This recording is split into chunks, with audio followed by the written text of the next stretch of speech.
అందరికీ నమస్తే. Digital stories కి స్వాగతం. ఈ రోజు మనం వినబోయే కథ పేరు ఆలింగనం. రచయిత్రి బలభద్రపాత్రని రమణి గారు రాశారండి. ఈ కథని మనము 8వ భాగం వినబోతున్నాము.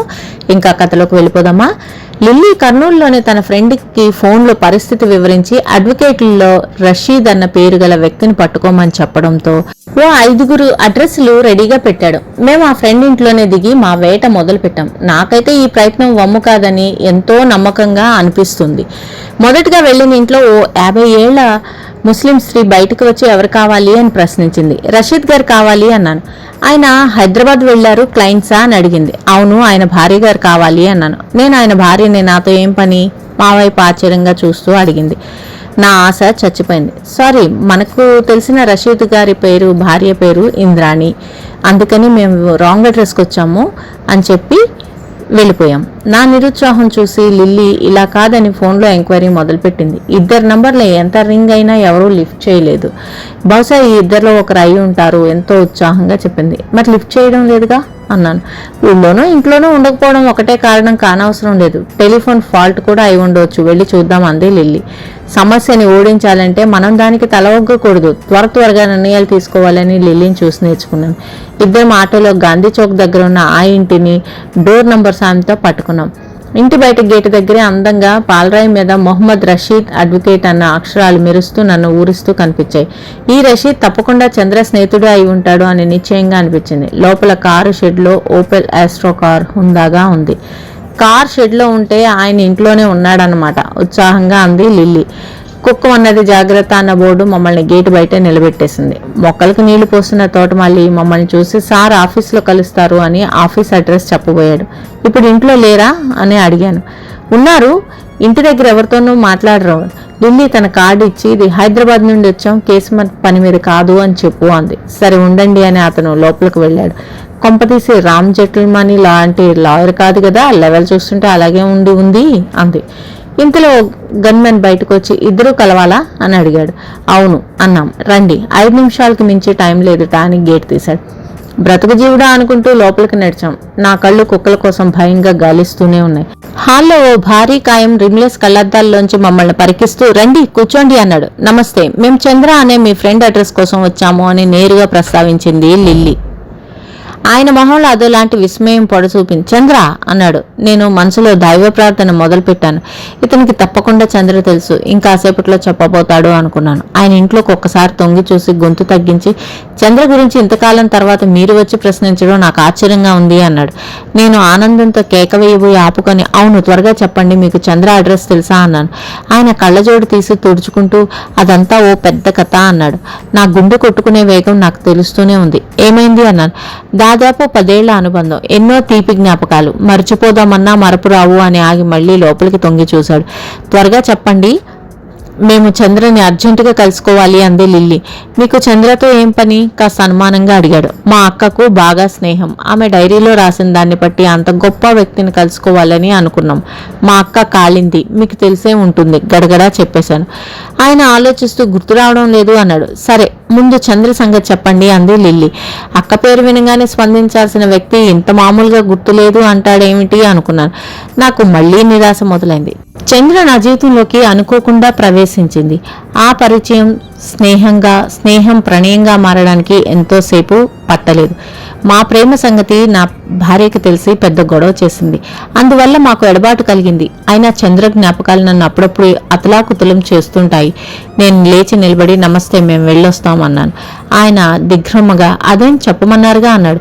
మాకు కావలసిన చంద్ర మగవాడు. మీరు చెప్తున్న మీ ఫ్లాష్ బ్యాక్స్ అన్ని మీ ప్రేయసి గురించి అనుకుంటా అంది లిల్లీ. షూ, నెమ్మది గొంతు తగ్గించి భయంగా అన్నాడు. మీ శ్రీమతి పేరు ఇంద్రాణి, మీ అమ్మాయి పేరు గులాబీ కాదుగా? నిర్ధారించుకోవడానికి అడిగాను. కాదు, మా ఆవిడ ఫాతిమా బేగం. నాకు అసలు పిల్లలు లేరు అన్నాడు. వస్తాం లాయర్ గారు, మీ విలువైన కాలం నష్టపరిచినందుకు వెరీ వెరీ సారీ అంది లిల్లీ. ఆయన చిరునవ్వు నవ్వి, నష్టమేం జరిగింది, ఏవో మధుర స్మృతులు అన్నాడు. లిల్లీ నవ్వి బాయ్ అని నా చేయి పట్టుకుని బయటికి తీసుకొచ్చేసింది. చివరి అడ్రస్ తీసి, ఇది తప్పకుండా మనకి కావాల్సిన రషీద్ అడ్రస్ ఇస్తుంది అంది. నేను నిర్లిప్తంగా నవ్వాను. చేతిదాకా వచ్చి పోయినట్లుగా ఉంది నాకు. మళ్లీ వేట మొదలు. ఓ పెంకిటిల్లి ముందు ఆగాం. లోపల నుండి మిషన్ మీద బట్టలు కుడుతున్న చప్పుడు వినిపిస్తుంది. నేను తలుపు మీద టకటకా కుట్టాను. ఓ 40 ఏళ్ల స్త్రీ తలుపు తీసింది. ఇంద్రాణి కావాలి అంది లిల్లీ. ఆమె విస్మయంగా చూసి ఇంద్రాణా అంది. అవును, ఇది రషీద్ గారి ఇల్లేగా అంది లిల్లీ. అవును. ఆవిడ సమాధానానికి నా మొహంలోకి ఆనందంగా చూసింది. కానీ వాళ్ళు ఇప్పుడు ఇక్కడ ఉండడం లేదు. ముంబైలో ఎవరో స్నేహితుడు బిజినెస్ లో సాయంగా ఉండమని పిలిస్తే ఇల్లు అద్దెకిచ్చి ముంబై వెళ్లిపోయారు అని చావు కబుర్ చల్లగా చెప్పింది. నాకు అక్కడే క్రింద నీరసంగా కోల్బడిపోవాలని అనిపించింది. వాళ్ళ అడ్రస్ కానీ ఫోన్ నంబర్ కానీ తెలుసా? లిల్లీ అడిగింది. తెలీదు. మరి అద్దె ఎలా ఇస్తారు అడిగింది. వాళ్ళ దూర బంధువు ఒక ఆయనకి ఇవ్వమని చెప్పారు. ప్రతి నెల ఆయన వచ్చి తీసుకెళ్తారు అంది. సరే, ఆయన అడ్రస్ తెలుసా అడిగింది. క్యాలెండర్ మీద ఫోన్ నంబర్ రాశాను, ఇస్తాను ఉండండి. ఆవిడ లోపలికి వెళ్ళింది. ఆ దూర బంధువు ఎవరో మా పాలిట దేవుళ్ళ వాళ్ళ వివరాలు చెప్తే బాగుండు అనుకున్నాను.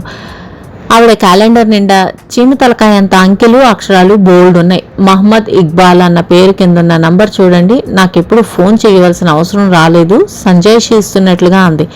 నేను లిల్లీ ఆత్రంగా ఆ పేర్లన్నీ చదివాం. దొరికింది అని ఏదో నిధి దొరికినట్లుగా లిల్లీ కేకలు పెట్టింది. ఏది? నేను అంతే ఆనందంగా అడిగాను. ఇదిగో. లిల్లీ గబగబా నంబర్ నోట్ చేసుకుంటూ చూపించింది. ఆవిడ ఎగ్జైట్మెంట్ ని వింతగా చూస్తూ మీరు ఇంద్రాణి బంధువులా అంది. కాదు, స్నేహితులం. లిల్లీ అబద్ధం ఆడింది. ఇంద్రాణి చాలా మంచి పిల్ల. మేం బీద స్థితిలో ఉండడం గమనించి చాలా తక్కువ అద్దెకి ఈ ఇల్లు ఇచ్చింది అంది. సరే, వస్తాం. మీ సహాయానికి కృతజ్ఞతలు లిల్లీ ఉర్దూలో చెప్పింది. కాస్త షర్బత్ తాగి వెళ్ళండి అంటూ ఆవిడ మర్యాద చేసింది. వద్దు, చాలా ముఖ్యమైన పని ఉంది అని అక్కడి నుండి హడావుడిగా బయటకు వచ్చేసాం. మహమ్మద్ ఇక్బాల్ ఇంటికి ఫోన్ చేశాం. కానే అన్న మగ్గొంతు వినిపించింది. లిల్లీ ఇక్బాల్ పేరు చెప్పి కావాలంది. ఇప్పుడే తిరుపతిలో ఏదో వ్యాపారపు పని ఉందని వెళ్ళాడు అన్నాడు. ఇప్పుడే అంటే అడిగింది. ఓ 10 నిమిషాలు అయింది. ఆర్టీసీ బస్ డిపోలో చేరి ఉంటాడు అక్కడ వరకు అన్నాడు ఆయన. సరే, థ్యాంక్స్. లిల్లీ ఫోన్ పెట్టేసి ఫాలో మీ అని పరుగులాంటి నడకతో ముందుకు వెళ్ళింది. బస్ డిపో చేరుకోగానే ఎంక్వైరీలో తిరుపతి బస్సు గురించి వాకప్ చేశాను. ఇంకో 10 నిమిషాల్లో హైదరాబాద్ వెళ్లే ఎక్స్ప్రెస్ బస్సు వస్తుంది, దాంట్లో వెళ్ళవచ్చు అంది క్లర్క్. ఆయన ఎలా పట్టుకోవడం? బస్సు కరుస్తావా? బాధగా అన్నాను. టైం ఎంతైంది మేడం అడిగాడు పక్కన ఉన్న వ్యక్తి. 9:15 విసుగ్గా చెప్పింది లిల్లీ. ఓ పని చేద్దాం అంది అంతలోనే హుషారుగా. ఏమిటి అన్నాడు. అనౌన్స్మెంట్ ఇప్పిద్దాం అని ఉత్సాహంగా లాంజ్లోని ఎంక్వైరీ క్లర్క్ వైపు నడిచింది. ఇందాక మీరు అడిగినప్పుడు తిరుపతి బస్కి ఎంత టైం ఉందని చెప్పింది? టైం అడిగిన వ్యక్తి ప్రశ్నించాడు. 10 నిమిషాలు ఉంది అన్నాను. అయితే టీ తాగి వస్తాను, ఈ బ్రేఫ్ కాస్త చూస్తావమ్మా అని అతడు నా సమ్మతి కోసం ఎదురు చూడకుండా వెళ్ళిపోయాడు. నేను అతన్ని విసుక్కుంటూ అక్కడే నిలబడ్డాను. లిల్లీ క్లర్క్తో మాట్లాడుతుంది. ఆవిడ ఒప్పుకుంటుందో లేదో. అసలు ఇదంతా ఏమిటి? తల వెంట్రుకను చుట్టి కొండను లాగడమా? ఇంతలో కాస్త బొంగురుగా ఉన్న గొంతుతో అనౌన్స్మెంట్ వినిపించింది. తిరుపతి వెళ్లే ప్రయాణికుల్లో మహమ్మద్ ఇక్బాల్ అనే వ్యక్తి ఉంటే వెంటనే ఎంక్వైరీ ఆఫీస్ దగ్గరికి రావాల్సిందిగా కోరుతున్నాం. నా మనసు స్థిమితపడింది. ఏ వ్యక్తి కదులుతున్నా అటే వెళ్తున్నాడేమోనని నా ఆశ. అనౌన్స్మెంట్ మళ్లీ వినబడింది. ఎవరూ రాలా. బస్ మాత్రం వచ్చింది. లిల్లీ తూనీగలాగా బస్ వైపు కదిలింది. అది బస్సులో అందరినీ అడుగుతుందని నాకు తెలుసు. ఏ జన్మలో పుణ్యమో ఇలాంటి స్నేహితురాలు. ఏమిచ్చి రుణం తీర్చుకోను. బస్సు వచ్చేసిందా? శుక్రియా బేటీ బ్రీఫ్ కేస్ తీసుకుని వేగంగా కదులుతూ అన్నాడు ఇందాకటి వ్యక్తి. లిల్లీ నిరుత్సాహంగా బస్ దిగింది. అతను లోపలికి ఎక్కగానే కండక్టర్ డోర్ మూసి రైట్ చెప్పాడు. అప్పుడు వెలిగింది నా మెదడులో బల్బ్. లిల్లీ, అతనేమో కనుక్కో, ఇందాక అనౌన్స్మెంట్ ఇచ్చినప్పుడు ఇక్కడ లేడు అని అరిచాను. లిల్లీ తలుపు మీద దబాదబా బాది కండక్టర్ తలుపు తెరవగానే ఇప్పుడు బస్సు ఎక్కిన వ్యక్తి మాకు కావాలి అంది. కండక్టర్ అతన్ని పిలిచాడు. ఆయన తెల్లబోతూ వచ్చి ఏమైంది అని అడిగాడు. లిల్లీ గుక్క తిప్పుకోకుండా మీకు ముంబైలో ఉన్న రషీద్ ఇంద్రాణిల అడ్రస్ తెలిస్తే చెప్పండి, మీకోసమే వెతుకుతున్నాం అంది. అతను ఆశ్చర్యంగా ఎందుకు? మీరు వాళ్ళకి ఏమవుతారు అని అడిగాడు. డ్రైవర్ బస్ స్టార్ట్ చేయబోతున్నట్లుగా హార్న్ మోగించాడు. ఇంద్రాణి మా బంధువుల అమ్మాయి. ఆమెకు చాలా ఆస్తి కలిసి వచ్చింది. ఆ విషయం చెప్దామని వెనకాల నుండి నేను అందించాను. అలాగా? ఆయన కళ్ళల్లో ఆనందం. చెప్పండి అన్నాను. ఆయన పాకెట్లోంచి చిన్న డైరీ తీసి అందులో చూసి అడ్రస్ చెప్తుంటే నోట్ చేసుకున్నాం. ఫోన్ నంబర్ లేదా అడిగింది లిల్లీ. ఉందేమో, నాకు తెలీదు అన్నాడు. థ్యాంక్ యూ చెప్పి డోర్ వేసేసింది లిల్లీ. బస్ బయలుదేరిపోయింది. కొండను తవ్వి ఎలుకను పట్టినట్లయింది. కార్ల వెనక్కి జార్ల గిలబడి కూర్చుంటూ అన్నాను. ముందుకే వెళ్తున్నాం, ఎప్పుడో ఒకప్పుడు లక్ష్యం చేరుకుంటాం. నిరుత్సాహపడుకు డ్రైవ్ చేస్తూ అంది లిల్లీ. లిల్లీ, నీ రుణం మాత్రం తీర్చుకోలేని అన్నాను. అదేంటి, నా పెళ్లికి పెద్దగా నిలబడతానన్నావుగా, మనసు మార్చుకున్నావా నవ్వుతూ అడిగింది. చా, నీ పెళ్లి కన్నా ఆనందకరమైన రోజు నాకు ఇంకోటి ఉండదు అన్నాను. ఆ అడ్రస్లో ఉన్న రషీద్కి ఇమ్మీడియట్గా నన్ను కాంటాక్ట్ చేయమని ఉత్తరం రాస్తాను. ఓ వారం రోజుల్లోగా మనం చంద్రాన్ని పట్టుకుంటాం. ఆ తర్వాత మా ముక్త పెళ్లి కూతురాయనే పిపి పిపి పిపి అని నన్ను హుషారు చేయడానికి రాగం తీసింది. మనసులోని ఆశాభంగాన్ని ఆవలికి తోసి తెచ్చిపెట్టుకున్న చిరునవ్వు చిందించాను. అమ్మా నాన్న మాత్రం నేను అన్న మాట ప్రకారం శనివారం సాయంత్రికల్లా రావడం వల్ల తమ సంతోషం ప్రకటించారు. రాననే అనుకున్నారంట. అంత నమ్మకం నా మీద. ఆదివారం అమ్మ లేని ఓపిక తెచ్చుకొని హడావుడి మొదలుపెట్టింది. నన్ను తలంటి పోసుకోమని, చెవులికి రాళ్ల బొట్టలు పెట్టుకోమని, పట్టుచీర కట్టుకోమని 10 సార్లు చెప్పింది.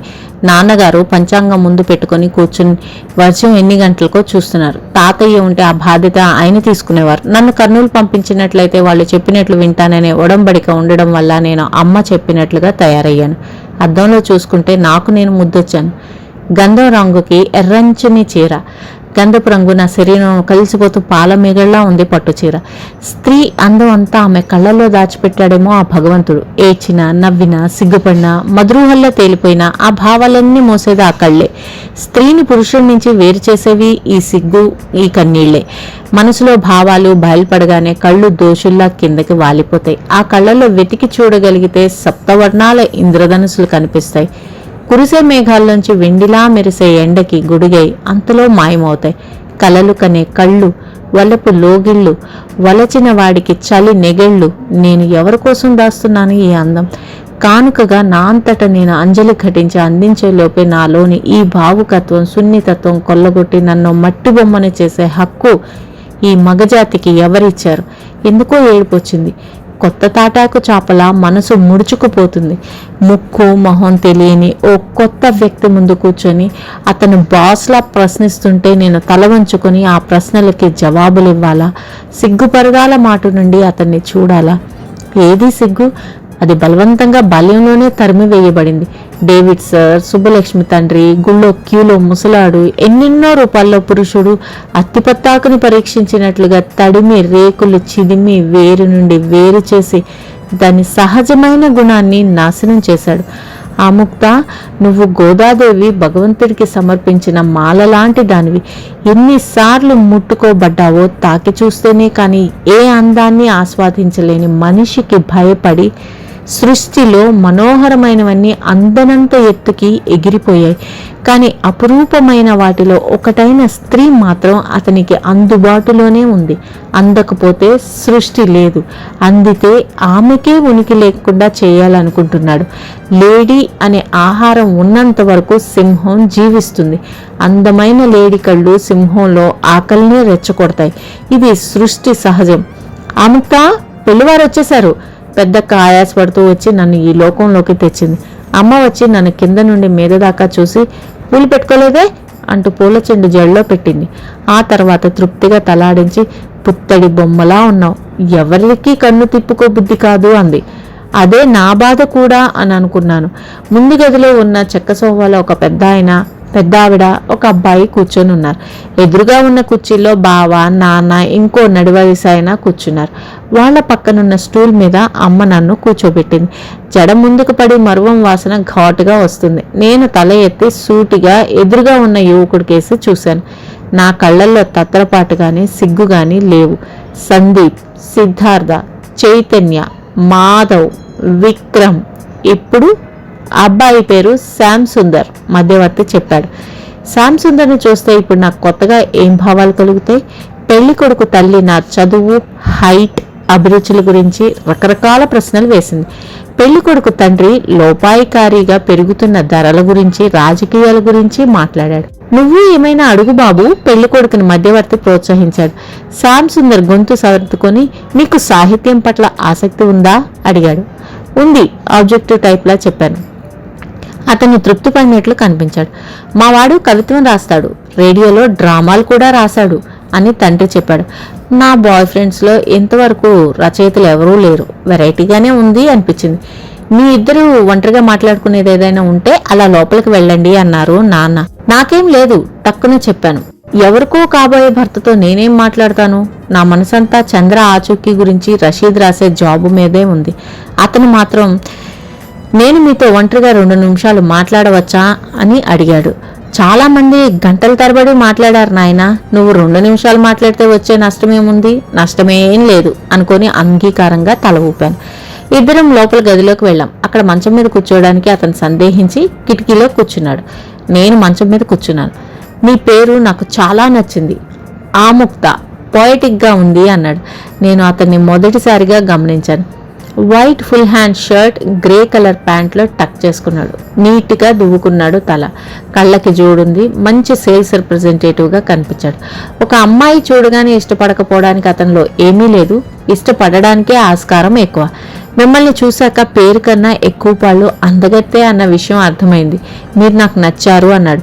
నేను నవ్వి, అమ్మాయి పేరు, అందం ఇవి చాలా జీవిత భాగస్వామ్యం చేసుకోవడానికి అన్నాను. నా మాటలకి అతను ఆశ్చర్యపోయినట్లుగా కళ్ళజోడు చూపుడు వేలుతో పైకి తోసుకున్నాడు. మరి అమ్మాయిలు ఏం చూస్తారు అడిగాడు. ఏమీ చూడరు, ఇష్టపడతారు, దట్స్ ఆల్. ఇష్టపడ్డాక అతనిలో అన్నీ విపరీతంగా నచ్చుతాయి అన్నాను. అతను మాటల కోసం తడుముకున్నాడు. నేను మీకు నచ్చానా? అదే ఇష్టపడ్డారా అడిగాడు. చాలా ఇరకాటంలో పడేశావు శ్యామసుందరా అనుకున్నాను. ఎందుకంటే నాకు సాధారణంగా అందరూ నచ్చుతారు. నిజంగా ఇతనిలో నచ్చకపోవడానికి ఏమీ లేదు. గోళ్లు కొరకడం కానీ, కళ్ళు చికిలించడం కానీ, అనవసరంగా నవ్వడం కానీ, అతి తెలివి చూపించడం కానీ చేయలేదు. నచ్చలేదని ఎలా చెప్పను? అలా అని నచ్చానని చెప్తే పెళ్లికి సిద్ధమే అనుకుంటాడు. ఏం చెయ్యాలో తోచని సంకట పరిస్థితిలో పడిపోయాను. ఇటువంటప్పుడు లిల్లీ ఉంటే బాగుండేదనిపిస్తుంది. నచ్చడం వేరు, లైఫ్ పార్ట్నర్గా ఎంచుకోవడం వేరు శ్యామసుందర్ గారు అన్నాను. ఏమిటి తేడా అడిగాడు. యాడ్ ఫిల్మ్లో మోడల్కి, సినిమాలో నటించే పాత్రకి జీవం పోసే హీరోయిన్కి ఉన్నంత తేడా అన్నాను. అతని మొహంలో పిచ్చి కన్ఫ్యూజన్ కనిపించింది. నాకు అర్థం కాలేదు అన్నాడు. షోకేసుల్లో బొమ్మల్లా కనిపించే అమ్మాయిలను చూసి ఆనందించడమే కానీ భారీగా చాలామంది అబ్బాయిలు ఊహించుకోలేరు. తన జీవితాన్ని కంఫర్టబుల్గా ఉంచే అమ్మాయి పెద్ద అందంగా లేకున్నా పర్వాలేదు అనుకుంటారు. దట్ ఈస్ కాల్డ్ ప్రాక్టికాలిటీ అన్నాను. ఇప్పుడు నా విషయంలో మీకేమనిపిస్తుందో డొంక తిరుగుడు లేకుండా చెప్పండి చాలు అన్నాను. అతనికి నేను చాలా నచ్చానని అతను మాట్లాడుతున్న పద్ధతి బట్టి తెలుస్తుంది. బయట కూర్చున్నా నా తల్లిదండ్రులకి అతను ఊ అనడం పండగతో సమానం. నేను తొందరపడి నిన్ను పెళ్లి చేసుకోను అని చెప్పేస్తే ఇతను వాళ్ళకి ఈ విషయం తెలియచేస్తే తట్టుకోలేరు. అలాగని ఇతనికి ఆశలు పెట్టలేను. బాగా ఆలోచించి నాకు టైం కావాలి అన్నాను. ఎంత అడిగాడు. నెల అన్నాను. రైట్, వచ్చే నెల ఇదే తారీఖు అంటే 7వ తారీఖు నాడు నేను వస్తాను. అప్పుడు మీ మనసులో మాట చెప్పండి, సరేనా? నవ్వుతూ అడిగాడు. సరే అన్నాను. పదండి. అతను కిటికీలో నుండి కిందకి దిగాడు. వెనకాల ప్యాంటుకి సున్నం అంటింది, తుడుచుకోండి టవల్ అందిస్తూ చెప్పాను. థ్యాంక్స్. అది అతను అందుకుంటూ నా వేళ్లు తాకాడు. నేను గమనించినట్లు ఊరుకున్నాను. ఆ స్పర్శ నాలో పెద్దగా ఏం పులికింతలు రేపలేదు. అతను మాత్రం చాలా ఆనందంగా కనిపించాడు. మేమిద్దరం గదిలో చాలాసేపు మాట్లాడుకోవడం వల్ల నా తల్లిదండ్రుల మొహాల్లో వెలుగు కనిపిస్తుంది. కస్టమర్కి ప్రోడక్ట్ని అంటగట్టేయబోతున్నప్పుడు కనిపించే ఆనందం కన్నవాళ్ల మొహాల్లో కనిపిస్తుంది. Goods once sold will not be taken back అని బోర్డు కూడా పెట్టే వీలుంటే మరీ ఆనందించేవారు. అన్నీ మాట్లాడుకున్నారా అక్క అడిగింది. కొన్ని మాట్లాడుకున్నాం శ్యామసుందర్ చెప్పాడు. అతని జవాబు నాకు నచ్చింది. ఇంకా బయలుదేరదామా పెళ్లి కొడుకు తండ్రి అడిగాడు. నాన్న చేతులు జోడించి అతి దీనంగా, అదే చివరి పిల్ల, ఉన్న దాంట్లో లోటు చేయకుండా పెళ్లి చేస్తాం. మా స్థితిగతులు చూశారు కాబట్టి దయతో వ్యవహరించగలరు అని అన్నాడు. అలాగే అలాగే, మీరేం దిగులు పడకండి, వెళ్ళాక తెలియపరుస్తాం అన్నాడు ఆయన. అమ్మ కూడా అభ్యర్థనగా చూసింది. శామ్ టాక్సీ కదిలేటప్పుడు కిటికీలో నుండి నాకు చెయ్యి ఊపాడు. నేను ప్రతిగా చెయ్యి ఊపాను. లోపలికి రాగానే అక్క, అమ్మ ప్రశ్నల వర్షం కురిపించారు. ఏం మాట్లాడాడే? నచ్చావన్నాడా? నువ్వేం చెప్పావు? తిక్కగా ఏం చెప్పలేదు కదా. నెల రోజుల్లో ఏ సంగతి చెప్తానన్నాడు. అబద్ధం చెప్పాను. నెల? ఎందుకు? అమ్మ తెల్లబోయింది. ఈ నెల రోజులు కలిసి తిరుగుదామన్నాడా? అక్క ఆరాగా అడిగింది. ఓహో, ఒకళ్ళనొకళ్ళని చూసుకోం చెప్పాను. అది నిట్టూచింది. అమ్మ మాత్రం ఆశగా, అతనికి నువ్వు నచ్చావని అతని మొహమే చెప్తుంది. వెళ్ళేప్పుడు ఎంత ఇదిగా చెయ్యి ఊపాడని అంది. అవును, నవ్వుతూ చెయ్యి ఊపాడు అంది అక్క. నాన్న లోపలికి వచ్చి, నా బంగారు తల్లి నచ్చకపోవడం ఏమిటే? ముందు నీ సంగతి చెప్పమ్మా, అతను నీకు నచ్చాడా అని అడిగాడు. నేను జవాబు చెప్పలేదు, లోపలికి వెళ్ళిపోయాను. అది అంగీకార సూచనంగా వాళ్ళు అర్థం చేసుకుంటారని నాకు తెలుసు. కానీ అంతకన్నా ఏం చేయను. సండే రాలేదే విక్కీ అడిగాడు. పని పడింది చెప్పాను. ఏమిటో అంత పని అడిగాడు. నాకు పెళ్లివారు వచ్చారు చెప్పాను. అతను ఉలిక్కి పడ్డట్లు చూశాడు.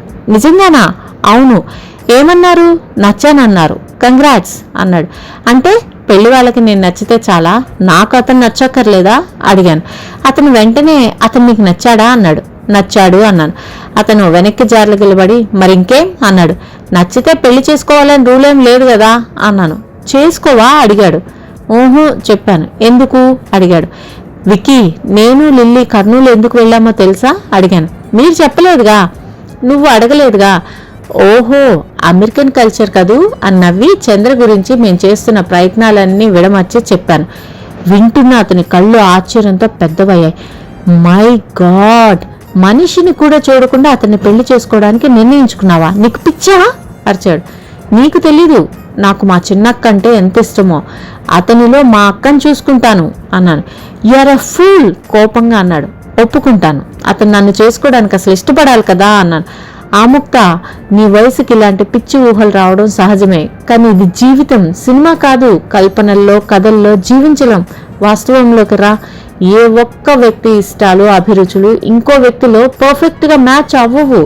నీ అక్క ప్రేమించిన వాడు నీకు కూడా నచ్చడం అసంభవం. డైరీలో మీ అక్క అతని గురించి అద్భుతంగా రాసినంత మాత్రాన అతను అద్వితీయమైపోడు. ఒకవేళ అతనిలో ఈ 3 ఏళ్లు ఎన్నో మార్పులు తీసుకొచ్చి మారిపోయి ఉంటేనో, బట్టతలతోనో ఒళ్ళంతా బొల్లితోనో ఉంటేనో అంగీకరిస్తావా? చెప్పు.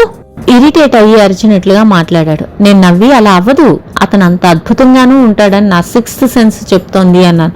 విక్కీ నా వైపు జాలిగా చూశాడు. ఇండియన్ బిలీవ్ ఇన్ మిరకిల్స్ అన్నాడు. అవును అన్నాను. ఆముక్త, అతను టక్కున లేచి నా భుజాలు పట్టుకొని నన్ను పైకి లేపాడు. ఐ లవ్ యూ, నేను నిన్ను గాఢంగా ప్రేమించాను తెలుసా, నా కళ్ళలోకి ఏదో వెతుకుతున్నట్లుగా చూస్తూ అన్నాడు. కానీ నాకు నీ పట్ల అలాంటి భావం లేదు అన్నాను. ముక్త, నేను నీకు నచ్చలేదా అని అడిగాడు. వికీ ప్లీజ్, దాన్ని అలా అడగొద్దు, నాకేమి చెప్పొద్దు. ఎవడో మొహం చూడని వాడి మీద ఇష్టం ఉందా అని అడిగాడు. ఉంది అన్నాను. You Indian women all sentimental. నన్ను అమాంతం 2 చేతులతో ఎత్తి అన్నాడు. ఏ వికీ, ఏం చేస్తున్నావు అని గట్టిగా అరిచాను. అతను తలెత్తి నా కళ్ళల్లోకి చూసి అక్కడ కనిపిస్తున్న అసహ్యాన్ని తట్టుకోలేకేమో నన్ను నెమ్మదిగా కిందకి దించాడు. తర్వాత తల వంచుకొని సారీ అన్నాడు. నీకు సెంటిమెంట్ లేదా అడిగాడు. లేదు, నాది ప్రేమ అన్నాను. ఆడవాళ్ళని అర్థం చేసుకోవడం ఎవరి తరం? కొనుక్కొని బయటికి వెళ్ళిపోయాడు. నేను 2 నిమిషాలు ఆలోచించాను. అతని మీద నాకు కోపం రాలేదు. లేచి ముందు గదిలోకి వెళ్ళాను. విక్కీ 2 చేతుల మధ్య తలపెట్టుకొని కూర్చొని ఉన్నాడు. ఆ భంగిమని పెట్టి అతడు బాధపడుతున్నాడని అర్థమైంది. విక్కీ పిలిచాను. అతను తలెత్తి సారీ అమ్ముక్క, ఎందుకో మృగంలా ప్రవర్తించాను అన్నాడు. అతని కళ్ళల్లో కన్నీళ్లు. తప్పు చేసిన వాడిని చూస్తే కన్నా తప్పు చేసి పశ్చాత్తాపపడని వాడి మీదే నాకు కోపం. అందుకే విక్కీ మీద కోపం రాలేదు. ఆయన కాస్త వాడిగా సహజంగా ప్రవర్తించావు. ఒక ఆడపిల్ల ఇంత చనువుగా మసులుతుంటే ఆ పనికి అభ్యంతరం పెట్టదని మీ జాతి నమ్మకం కదా అన్నాను. ఛా, నన్ను అందరితో పాటు ఒకే ఘాటికి కట్టేయకు. నిన్ను నేను కాంక్షించలేదు, ప్రేమించాను. అసలు నీకోసమే ఇండియాలో సెటిల్ అయిపోదామని అనుకున్నాను తెలుసా అన్నాడు. ఇప్పుడు అవడం లేదా అడిగాను. అతను మాట్లాడలేం లేదు. వికీ, నీలాంటి డాక్టర్ అవసరం నా దేశ ప్రజలకి ఉంది. ఒక ఆముక్త వల్ల నువ్వు వాళ్ళకి దూరం అవ్వకు అన్నాను. అతను మౌనంగా ఉన్నాడు. ఏం మాట్లాడవేం అడిగాను.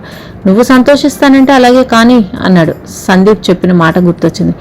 Friendship is smoothing of the path when the going becomes rough. ఈ సంతోష సమయంలో మనం కాఫీ తాగితే బాగుంటుందేమో అన్నాను. ఓకే అన్నాడు.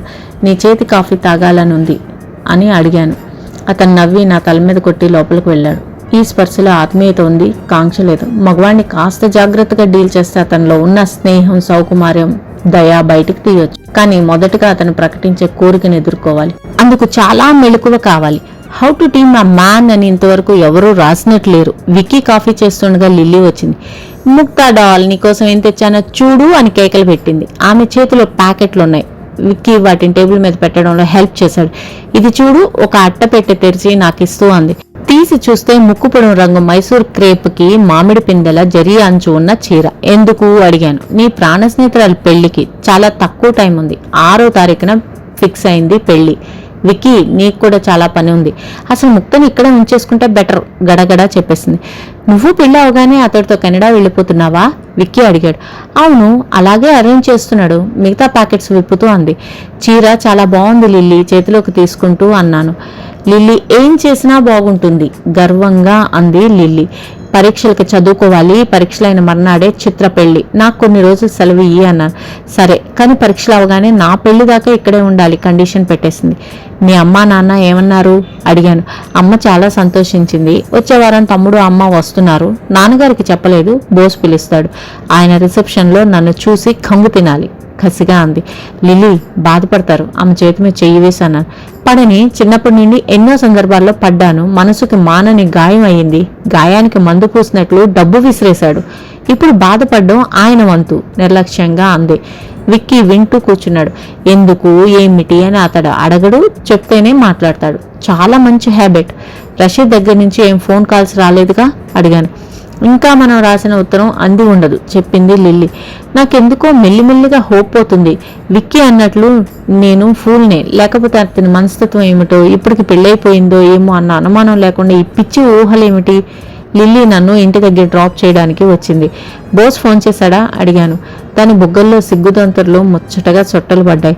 You know how romantic he's. ఫోన్లోనే అమ్మో పెళ్లి కాని పిల్లవి నీకు చెప్పకూడదు అని నవ్వింది.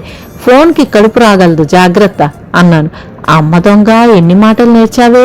నా చెవి మెలిపెట్టింది. ఇంటికొచ్చి అమ్మకి నాన్నకి తన పెళ్లి విషయం చెప్పింది. చాలా సంతోషం తల్లి. మా ముక్తకు కూడా ఈ మధ్యన ఓ సంబంధం చూశాం, కుదిరేటట్లే ఉంది అంది అమ్మ. అది నా వైపు మర్మగర్భంగా చూసి నవ్వింది. అమ్మ బలవంతం మీద మా ఇంట్లోనే భోజనం చేసింది లిల్లీ. ఏదో పప్పు పులుసు వడియాలు, ఇంతకు మించి ఏం చెయ్యలేదు నొచ్చుకుంటూ అంది అమ్మ. అమ్మ చేతి వంట అమృతం. ఇలా కడుపు నిండా తిని ఎంతకాలమైందో. లిల్లీ నిజంగానే తృప్తిగా తింది. నువ్వు అలా మాట్లాడుతుంటే మా కాళింది గుర్తొస్తుంది. అమ్మ కంటినీరు పెట్టుకుంది. మీ కాళిందియే అనుకో అమ్మా. ఇదిగో నాన్నగారు, నా పెళ్లికి 3 రోజుల ముందు నుంచి అక్కడే ఉండాలి, తెలిసిందా? తర్జనీతో బెదిరిస్తున్నట్లుగా అంది. అలాగే తల్లి అన్నారు నాన్న. ఆవకాయకి అమ్మ ప్రేమకి పోలికేమిటో చెప్పనా? 2 వదిలిపెట్టలేనంత బాగుంటాయి. ఎక్కువైతే కన్నీళ్లు తెప్పిస్తాయి. కళ్ళు కర్చీఫ్తో తుడుచుకుంటూ అంది లిల్లీ. అమ్మ కమ్మని గడ్డ పెరుగు వడ్డించింది. లిల్లీ వెళ్ళిపోతుంటే కారు దాకా వచ్చి, లిల్లీ నువ్వు పెళ్ళవగానే నన్ను వదిలి కెనడాకి వెళ్ళిపోతావు కదా దిగులుగా అడిగాను. అది నన్ను దగ్గరికి తీసుకొని మళ్ళీ వచ్చేస్తాగా అంది. నువ్వు లేకుండా ఎలా బ్రతకగలను అనే పరిస్థితి తీసుకొచ్చావు. చెమరుస్తున్న కళ్ళని దాచుకోవడానికి ప్రయత్నించాను. నన్ను మరిపించేవాడు వస్తాడు నవ్వుతూ అంది. నన్ను అలాగే మర్చిపోతావా చిన్నపిల్లలా అడిగాను. ముక్త, చిన్నప్పుడు శివ నాతో చనువుగా ఉన్నాడని జెల్సీ ఫీల్ అయ్యి ఏడ్చేదానివి చూడు, అచ్చం అలాగే కనిపిస్తున్నావు ఇప్పుడు. నువ్వేం మారలేదు అంది. మెచ్యూరిటీ వచ్చిన కొద్దీ బాధే లిల్లీ. అందరి వైపు నుండి మనమే ఆలోచించగలిగే స్థితి రావడం దుర్భరం. ఎదుటివారి మీద కోపం తెచ్చుకోలేక మనని మనమే శిక్షించుకుంటాం. అందులో సుఖం లేదు అన్నాను. అది నేను లేటుగా తెలుసుకున్నాను అంది. నేను త్వరగానే తెలుసుకున్నాను, ఇంకా నరకంగా ఉంది అన్నాను. 2 వృద్ధ మహిళలు జీవన సంధ్యా సమయంలో నిలబడి గడిచిన జీవితాన్ని నెమరం వేసుకుంటున్నట్లుగా ఉంది గాని పెళ్లి కాని పరువున్న ఉన్న అమ్మాయిలు మాట్లాడుకున్నట్టుగా లేదు అంది. 2 పక్కున నవ్వేశాం. ఆ నవ్వులన్నీ బహుశా తారకలే ఆకాశంలోకి ఎగిరిపోయి ఉంటాయి. ఫ్రెండ్స్, ఈ కథ ఇంతటితో ముగిస్తున్నాను. ఫర్దర్ స్టోరీని నెక్స్ట్ వీడియోలో విందాము. Thank you very much for listening.